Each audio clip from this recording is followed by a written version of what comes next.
Welcome to NarrativeNook audio tales where enchanted stories come to life. If you enjoy our stories, please subscribe, like and share to support our channel. Enjoy listening. Nicole then heard him calmly speaking to Mr. Riddle Sr. The reason I'm here today is to make it clear to the Riddle family. If you lot cannot protect Nicole, I won't hesitate to take her away. His eyes were impassive, yet just by standing there, it was as if an invisible pressure piling upon everyone's head, causing them to inexplicably feel like they were suffocating. When Chloe saw this, a strange look appeared in her eyes. Jared looked faintly at Dylan and his family. His voice was calm, yet when a chill came upon them when they heard his words. Mr. Riddle Sr., if there is someone that you find difficult to teach a lesson to, allow me then. How could Mr. Riddle Sr. not grasp the hidden meaning behind Jared's words? As he looked at Nicole, whose face bore little expression, he realized that he had been too soft all this while, that he allowed Dylan and his family to take advantage and overstep their boundaries. Seeing the two standing before him, he finally understood what Mr. Johnston Sr. had meant. Here he was still foolishly trying to groom Nicole to be worthy of Jared, yet by the looks of things, the two of them had already secretly had feelings for one another.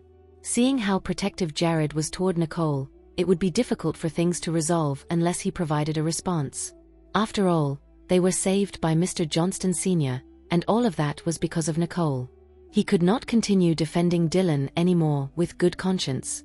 As he thought of that, Mr. Riddle Sr. walked toward Dylan and smacked the latter with his walking stick. Dylan immediately fell to the ground, his face twisting and contorting because of the severe pain, with a perplexed look still on his face. "Dad, what are you doing?"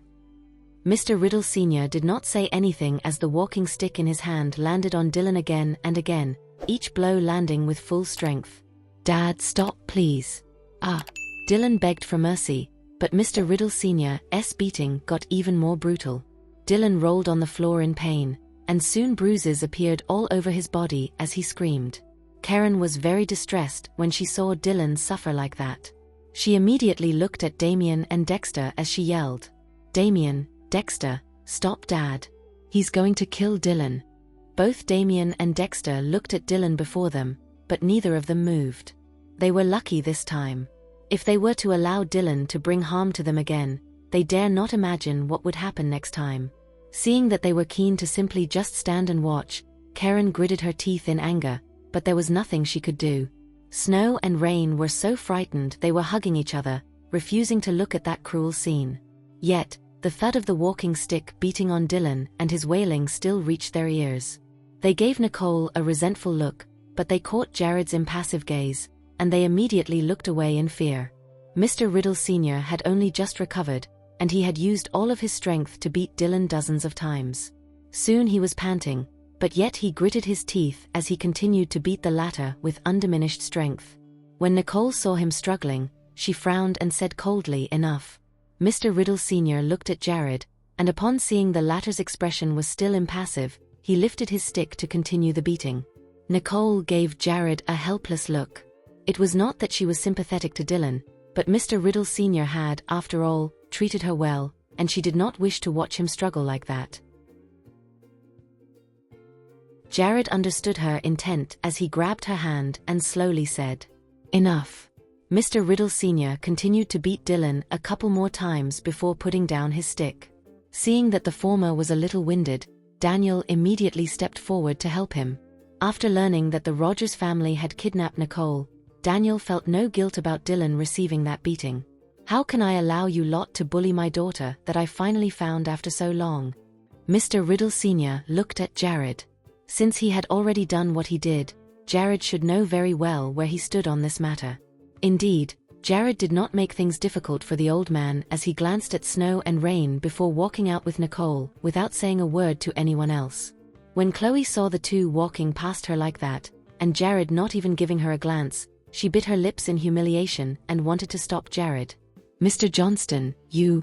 Before she could even finish, Jared had already stepped out of the Riddle family manor's door. He did not leave straight away but instead brought Nicole to look at the security outposts the Johnston family had set up across the manor. Jared did not say much, and once they were done inspecting and returned to the main gate, Nicole looked at him. When she saw that he was still looking at her using a side glance, she felt tickled as she said, "Don't worry, there won't be the next time." It then did Jared turn to look at her. The storm between his eyes had yet to fade away, and his expression was cold and serious when he looked at her. "Don't allow yourself to fall into such danger. You're lucky I was in time this time. Things might be very different the next time." Nicole knew that he was just worried about her, so she nodded. She had rarely allowed herself to be on the back foot, but this time, she had indeed been negligent. Jared gave her one final glance before finally leaving the Riddle family manor. When Nicole slowly walked back, she noticed that everyone was looking at her with a rather strange look. Her expression did not change. She ignored the furious gaze of Dylan and his family as she went straight to Mr. Riddle Sr. and Daniel. "Grandpa, Mom, Dad, are you all right?" Mr. Riddle Sr. looked at Nicole as he sighed and said softly, "Good girl, Grandpa's fine." Daniel and Gloria, too, indicated that they were fine. Gloria directly hugged Nicole to check on her and was only relieved after discovering the latter did not suffer any injuries. Nicole allowed her mother to check on her, and when she noticed her father's hesitating look, she helplessly said, "Dad, just ask what you want to ask." Seeing that his daughter had seen through his intention, Daniel asked somewhat embarrassedly, "Nicole, what's your relationship with Mr. Johnston?"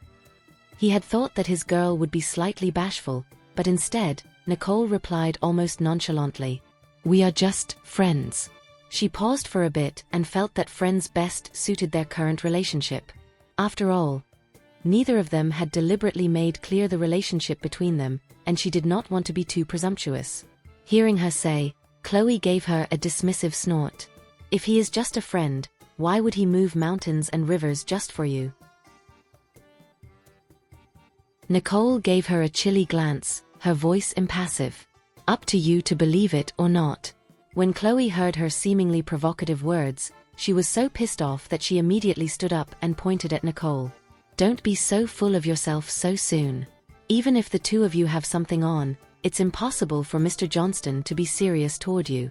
Just you wait for the day of you being dumped to come." Nicole could not be bothered to respond, but Mr. Riddle Sr. violently slammed his walking stick as he yelled, "Chloe, shut your mouth." It only then did Chloe reluctantly shut her mouth, but her gaze toward Nicole still had resentment in it. After seeing Jared's unusual treatment of Nicole, Chloe's mental state was out of sorts. Both Damien and Dexter looked at Nicole and did not expect her to really gain the favor of the Johnston family. By the looks of things, they are close enough that Jared would come to the Riddle family manor to support Nicole. How could we dare to displease her in the future? Mr. Riddle Sr. pondered for a moment before finally asking Nicole a rather strange question. "Nicole, your Uncle Dylan seemed to have looked for Liana to hold us back. How did it become Christo in the end? Without the intervention of the Johnston family, we might not have walked out of that place." Nicole looked at Mr. Riddle Sr. Her eyes were calm as she answered, "Christo Rogers wanted to get a special medicine from me. He probably got word of Liana and Dylan's plans, so he got Sean to hijack the plan. On the one hand, he told Liana that he would help her detain you guys, but in reality he wanted to use your safety as leverage against me. So that's the reason." Both Damien and Dexter wanted to say something, but thinking that Nicole had inexplicably cured Mr. Riddle Sr. and had also allowed him to recover too easily, she might really have some special medicine on her. This Nicole has too many secrets on her. Snow and Rain stood back to a corner, together with Karen, helped the whipped Dylan up. After what Jared had said, their family had completely lost their place in the Riddle family and could, at the moment, only stand in the distance and not even sit. Mr. Riddle Sr. looked at them as his voice was seething with an icy chill. "Snow, get ready to go overseas once the exam is over." This was an exile in disguise. Snow's expression immediately changed as she looked at Mr. Riddle Sr. and pleaded, "Grandpa, I don't want to go overseas. Please allow me to stay and tend to you."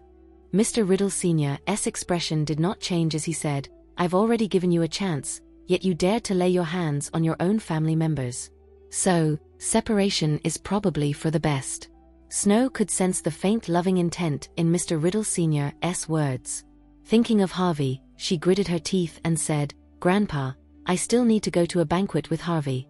You can't send me away just like that. I promise there won't be the next time." Rain too chimed in, Yes, Grandpa, Snow was just led astray. Mr. Johnston has already warned us, so please give us one more chance. Mr. Riddle Sr. looked at Nicole. He was indeed hesitating, and Nicole could tell that he found it hard to find the words. She gave Snow and Rain a casual glance and said nothing. It only then did Mr. Riddle Sr. finally say, "This is your final chance, Snow. If there is a next time, I'll send you away, no matter what." Snow immediately nodded as she assisted Karen in helping Dylan up. Rain followed behind the three of them as they returned to their floor. When she got up to the second floor, Snow's expression immediately changed. She pretended to be looking at Nicole, and when she saw the indignity her family had suffered, a raging hatred roiled within her. Although the Riddle family was turned upside yesterday, the exam was on the next day. Nicole and her brothers, and everyone else had come to school earlier. The moment Nicole walked into the classroom, she saw her trashed desk in the midst of the clean and tidy classroom. An icy gleam flashed across her eyes as she coldly swept her gaze upon the people around her as she picked her desk back up. As she looked at her books on the floor, her eyes turned even colder. Even though her voice was not loud at all, it sent a chill down everyone's spine. "Who did that?" No one answered. Vivian then irritably spat, "Can you keep quiet? Can't you see everyone is revising?" Vivian looked at the mess before her with some glee. Lulu then whispered, "Vivian started it first, then a few others came to step on your books. We could not stop them in time." Nicole nodded as she walked toward Vivian with an impassive face before tossing the latter's books into the ground and pulling her up by grabbing her hair. Vivian did not expect Nicole to dare to lay her hands on her. The pain on her scalp almost forced her tears out. She tried to pull away Nicole's hand as she screamed, "Nicole, are you insane? What are you doing?" Nicole's face remained expressionless. She looked impassively at Vivian's face as she kicked her desk over. A phone then fell out of it, the screen shattering as it lit up. "What am I doing?" Vivian stared at Nicole. The latter's eyes were so cold that they could seemingly freeze her over. That made Vivian shrank in fear. Nicole looked at Vivian as she dragged the latter toward the class window and pressed her directly against the opened window. As she looked at Vivian's struggling face, she domineeringly said, "Look at the scenery down there." Vivian fearfully looked at Nicole. This was the 5th floor, and Nicole had pressed half her body out of the window. With a slight turn of her head, she could see the hard cement floor and the green belt down below. All of her upper body weight was held by Nicole's hand grabbing onto her hair. "What scenery? This Nicole is straight up insane." Vivian dared not struggle any longer. Her strength against Nicole was like an ant trying to shake a tree. She was more worried that Nicole would let go and she would just die there and then. Sensing the emptiness behind her back and the pain from her hair being pulled, Vivian started crying. She really regretted listening to Harvey and provoking Nicole like this. Vivian's eyes were red from crying as she screamed with a frightened voice, "It's my fault, Nicole. I'm sorry. Please let me go." When everyone saw this scene, they fell silent for a moment. Gary looked at Nicole and frowned disapprovingly. Nicole heard Vivian's pleas, and she tilted her head a little. The chill on her face was still there, and her delicate face looked extremely indifferent under the sunlight. Vivian could feel Nicole's fingers slowly letting go of her hair. Her voice was already hoarse from her screaming, yet Nicole remained unmoved. She finally let go of her hand, grabbing onto Vivian's hair, and just as the latter truly fell into despair, Nicole grabbed her collar and pulled her back at the very last minute. Out of danger, Vivian immediately squatted down as she trembled and breathed heavily, unable to even cry. I'm still alive." Nicole simply just stood there as she looked at Vivian before her. Her eyes were emotionless as she whispered a question. "Was the view nice?" Vivian simply just nodded as she curled up and dared not look Nicole in the eyes. Nicole looked at everyone in Class B before casting her gaze back onto Vivian. "Next time, every time you provoke me, I'll take you for a scenic ride like today." Her words were spoken slowly, yet there was an unbridled coldness to them. "You hear me?" Vivian knew she was not joking and immediately nodded. She was like a frightened rabbit that had finally realized the difference between her and the raptor above and dared not make any provocations. Nicole did not say much else as she turned around and walked to her seat. No one else dared to say a word. It was almost time exam already. They knew nothing about this. Vivian gritted her teeth, and she quickly got up and ran out of the classroom, telling Ms. Emerson that she was going to take her papers to Class A. Ms. Emerson was a little surprised, but she did not ask much. After all, the papers were the same, and each class had its invigilator, so it was the same no matter where they took their papers. Vivian nodded. When she recalled that terrifying scene again, she closed her eyes. She still dared not go back to class for now, and she dared not face Nicole. Everyone in Class B was trying to memorize the formulas in the book when they still had time. No one went to ask where Vivian went to, as if that scene had never happened. Lulu and June were quickly going through their books, while Bradley took some time to look at Nicole and found her actually having a book out as she flipped through. Bradley looked somewhat surprised. "Nicole, you've done your revision? And here I thought she will definitely not revise." Nicole gave him a glance and said, "Yeah, just did." Bradley gave her a surprised look as he then whispered, "Nicole, the questions this time is done by Mr. Hancock from the next door Northon Institute, that same Mr. Hancock who did the Math Olympiad questions. You know how difficult his questions were, right? It's literally inhumane." Nicole recalled the Math Olympiad questions she did back then, and the corners of her lips raised a little. "That sounds quite interesting then." Jack's snort soon came from beside her. "Nicole, continue to boast then. The results will be out soon, and I'm interested to see what your grade is like." Jack's voice was quite loud, and a few people looked over. Upon seeing Nicole's expressionless face, however, they quickly looked away. It was almost time for the exam. They had no need to waste their time on Nicole. Thinking of what she said, where she could not be bothered with them putting in all their efforts, a surge of dissatisfaction appeared in their eyes. At the same time, a tinge of fear appeared as well. It was finally time, and the teacher had distributed the test papers. Everyone put away all of the reference materials in their hands as they started to confidently answer the question. Yet, when they got to the end, their expression gradually became one of consternation. By the time everyone got out of the exam hall, most of them were in a daze. "What is this? Why is it so different from what we have revised?" Vivian walked outside. Her eyes were still slightly red, but her emotions had calmed down a lot. When she saw Nicole's empty seat, Vivian frowned a little. Where did Nicole go to? The exam was so difficult. Could she have handled it early like she did during the Math Olympiad? But she had to say, perhaps because of the stimuli earlier, she did well in this exam. If nothing went wrong, she should be able to get top 3 in the entire grade. Thinking of this, her mood was finally better. However, when she walked to the side of her seat as she looked at Oliver, who was sitting there, and asked coldly, "Where is Nicole?" Oliver looked at her reddened eyes.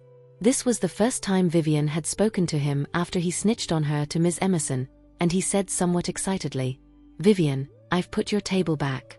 Were you frightened just now? I saw you ran out just like that and could not console you."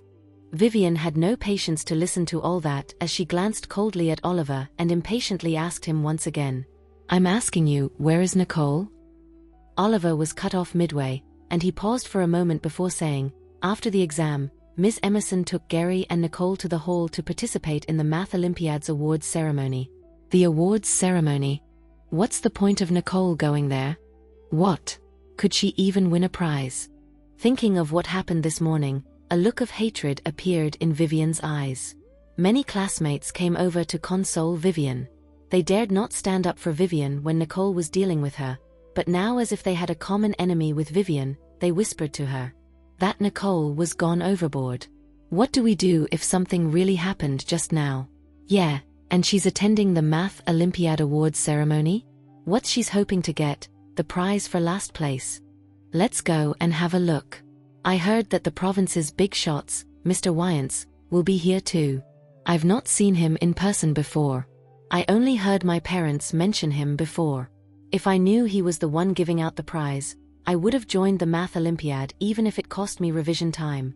Many were extremely envious of Nicole's luck, and seeing how green with envy they were, Vivian suggested, "How about we go have a look at the awards ceremony?"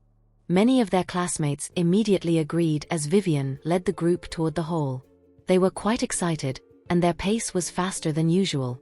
When they stepped into the hall, Mr. Wyance was in the midst of delivering his speech.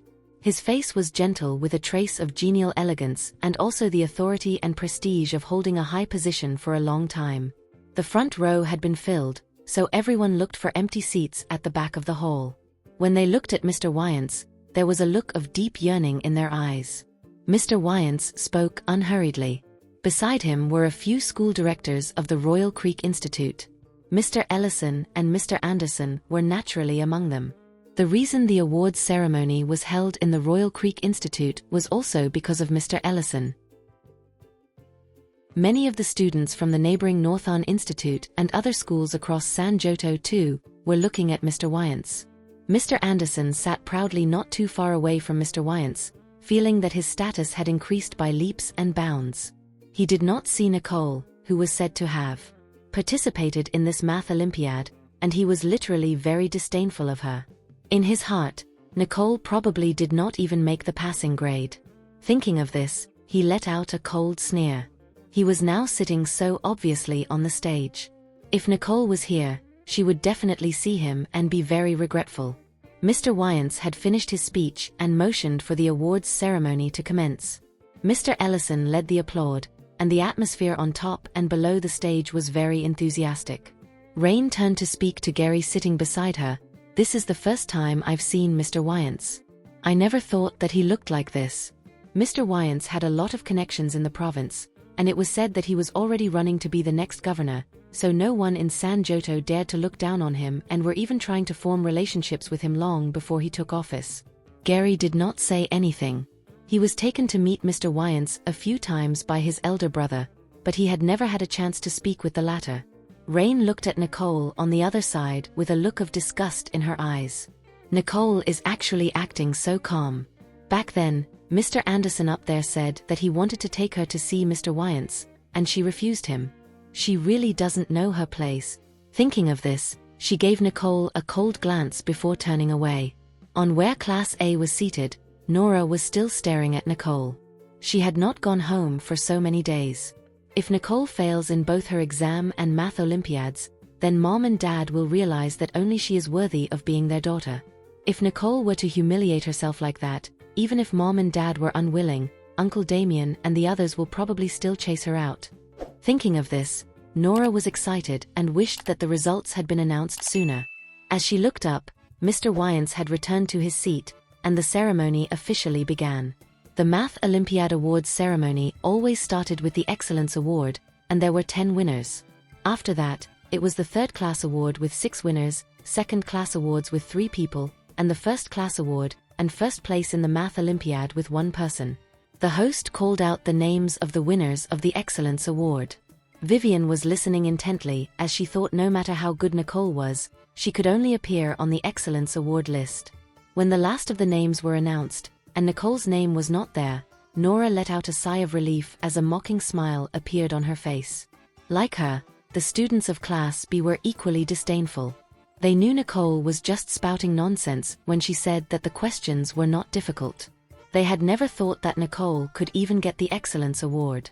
Nicole was seated in front with Ms. Emerson and Gary, and beside them were Mr. Kennedy, Rain, and Noah. All of them were thinking the same as the rest, and when Nicole's name was not once on the Excellence Award list, Rain let out a sigh of relief. It really scared her when Nicole handed in the paper so early. She was really worried that Nicole would get good results. But now, it looked like Nicole was just talking big again. If she can't get the Excellence Awards, then the higher awards must be beyond her reach. Thinking of this, she looked at Nicole, who still wore an impassive look. She then used a tone that only a few could hear as she said, "You're not on the Excellence Award list, Nicole. Weren't you saying that the questions were simple? It seems like you've no luck in winning anything in this Math Olympiad." Gary, sitting by her side, looked at Nicole. He too, though that no matter how good Nicole did, she was at the level of the back end of the Excellence Award. Now that she was not on the award list, a look of deep disappointment appeared in his eyes. Gary had originally thought that Nicole would surprise him and win the Excellence Award. But now, perhaps Nicole was like what he saw and barely did a few questions. And she dared to say that Mr. Hancock's questions were not difficult? "I'm just speechless," Gary was extremely disappointed in Nicole and no longer wanted to look at her as he focused on the awards ceremony before him. When Rain saw Gary, she finally felt better. Only an excellent lady like me is fit for Gary. At this moment, Mr. Kennedy smiled at Ms. Emerson beside him. Ms. Emerson, why did you even bring Nicole to attend this awards ceremony? You're just humiliating yourself. Ms. Emerson did not even look at him as she focused her eyes on the stage, but a faint trace of concern appeared in her heart. Just as everyone was speaking, the students who won the Excellence Prize had already received their awards. Noah was among them, and he happily returned to Mr. Kennedy's side as he was very satisfied with this award. Many noticed that the awards thus far were given out by the various school directors, but not Mr. Wyant's. Many of the students from Class B stretched out to look at the award ceremony and were a little puzzled when Mr. Wyant's had not handed out any awards yet. Nora was sitting by the side. Her eyes were calm, and as she looked at these ignorant folks, a look of disdain flashed across her eyes. However, she still dutifully said, "Mr. Wyant's will only present the award to the first place." That is to say, only the first place had the chance to meet Mr. Wyant's. Everyone then realized it. Coming to think of it, with Mr. Wyant's status and position, it stood to reason that only the best would be able to gain Mr. Wyant's favor. However, they did not know who was the lucky one just yet. The host quickly called out the 24 or so winners of the third-class awards. Rain clenched her hands hard. She had seriously overestimated herself and could, at best, win a third-class award. However, that was enough. After all, Nicole affected her so much that she, who was originally aiming for the second-class award, that she ended up at this point. No matter what, I'm still better than that, Nicole. Sure enough, Rain's name appeared on the second last of the third-class awards. Since everyone all got the certificate for the third class, and there were no specific results displayed, the third-class award was more than enough. As she thought of that, Rain let out a satisfied smile as she stood up and walked toward the stage. Mr. Kennedy let out a dissatisfied frown on the side. He looked at Rain and did not expect his favorite protégé could only win a third-class award. However, when he saw Nicole sitting on the side, he felt much better. No matter what, 2 of my students won an award and have done the school proud. But this Nicole and Gary, it is hard to say.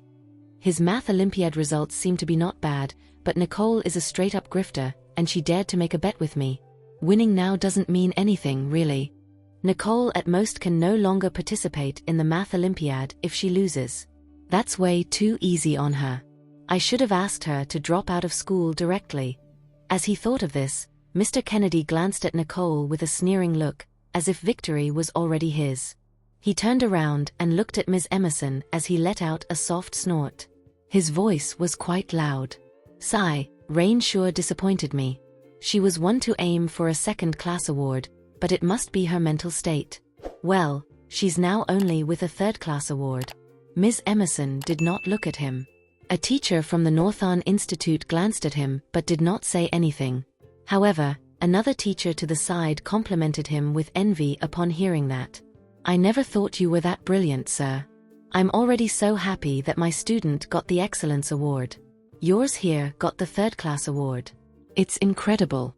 It was rare that Mr. Kennedy had someone flatter him, so he glanced at the young male teacher and somewhat bizarrely said, No, I'm not as incredible as this Ms. Emerson here. Her students are aiming for something way beyond third class. They are aiming straight for first class.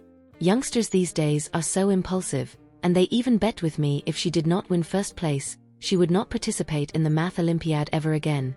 TSK, how interesting. That teacher gave Ms. Emerson an odd look, with a tinge of disbelief on his face.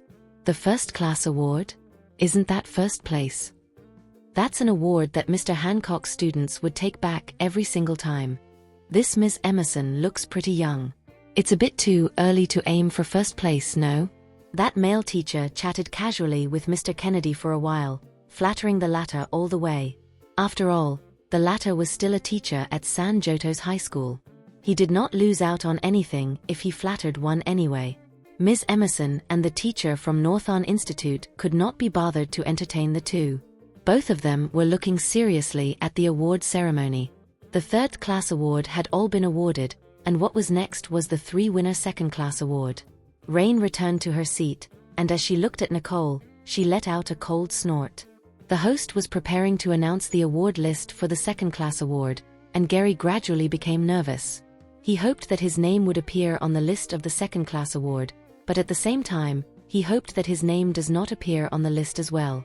He had the ambition to take first place and also thought that he had the ability to do so. Many from Class B were looking at the screen as the name list of the winners announced by the host would be displayed to allow the students seated behind to see if they were on the awards list. Both Jack and Wayne too nervously looked at the big screen. They were well aware of the effort Gary had put into this and knew that he was aiming for first place. Both of them silently prayed. Unfortunately for them, the first name the host announced for the second-class award was Gary's. The Math Olympiad did not announce the results, but instead, one would know who scored higher based on the order of them being called. The first person called for the second-class award has the highest score, which also meant he was in second place in this year's Math Olympiad. Immediately after, he did not recognize the two names that were announced, and he thought they must be students from other schools, and they were the third and fourth place in this competition. Gary saw his name appearing on the screen, and a tinge of disappointment appeared in his eyes, followed by a strong sense of curiosity. He thought that he had lost no points aside from the last question, so he wondered how the first place had performed since he was only in second place. If I did not make it, then the first place must be the students of Northern University's Mr. Hancock. Gary stood up and took the stage to receive his award. Seeing that the second place was a student from the Royal Creek Institute, Mr. Ellison stood up with great satisfaction as he personally presented the award to Gary and patted him on the shoulder in praise. "You did well." Gary thanked Mr. Ellison.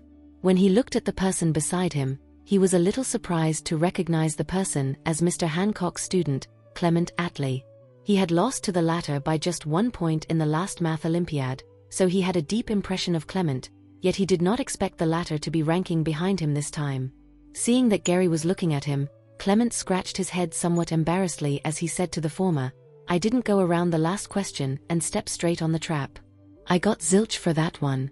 His teacher was so furious that he got that question wrong and did not speak to him for a good while. Gary nodded to signal that he understood. Then he slowly walked down the stage in a daze.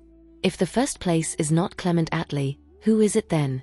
He sat back in his seat, and seeing his strange expression, Ms. Emerson whispered a few words of comfort and praise as well. For him to get second place in the Math Olympiad, where the geniuses of the nation competed against one another, it was already very good. Rain stared admiringly at Gary while Noah too cast an envious gaze at him. He too wanted to get second place, but it seemed like Gary was still not satisfied after doing so well. Amidst everyone's admiring gaze, Gary subconsciously looked at Nicole beside him. She was sitting on the other side of Ms. Emerson and was totally out of place with the atmosphere here. The icy beauty always attracted wild thoughts, and Gary hesitated for a moment before walking toward Nicole. The young male teacher who chatted with Mr. Kennedy earlier noticed the conversation between Ms. Emerson and Gary, and his eyes widened in surprise. Could it be that what Mr. Kennedy was for real? This Ms. Emerson is actually a better teacher than him. He then thought Mr. Kennedy said that she had a student that was aiming for first place. Gary is already at second place, then does that not mean that the extremely beautiful female student next to Ms. Emerson is? Mr. Kennedy looked at Gary, who won second place, with deep jealousy in his eyes. He did not expect Gary to be able to get second place at all. However, she only had Gary alone, Mr. Kennedy thought. Second place is already Ms. Emerson's limit, and there's the freeloading Nicole who won nothing at all. As Mr. Kennedy thought of this, he reluctantly accepted this as he glared at Noah and said coldly, "Enough, Ms. Emerson. Our students have all collected their prizes. We can leave now." When Nora saw this, she could not help but feel gleeful. Ms. Emerson took a glance at Nicole and was worried that she would be hurt by Mr. Kennedy's piercing sarcasm. Nicole, however, just calmly looked at the stage. Her expression was peaceful. Ms. Emerson, too, was seemingly affected by her as she calmed down. She then glanced at Mr. Kennedy as she said, "It's not over, so I won't be leaving yet. Go ahead first, Mr. Kennedy." Thank you for listening. If you have enjoyed this story, please like and share so others can see it too. Also hit the subscription button and notification bell so you can be notified on our next release. Thank you for your support. God bless you.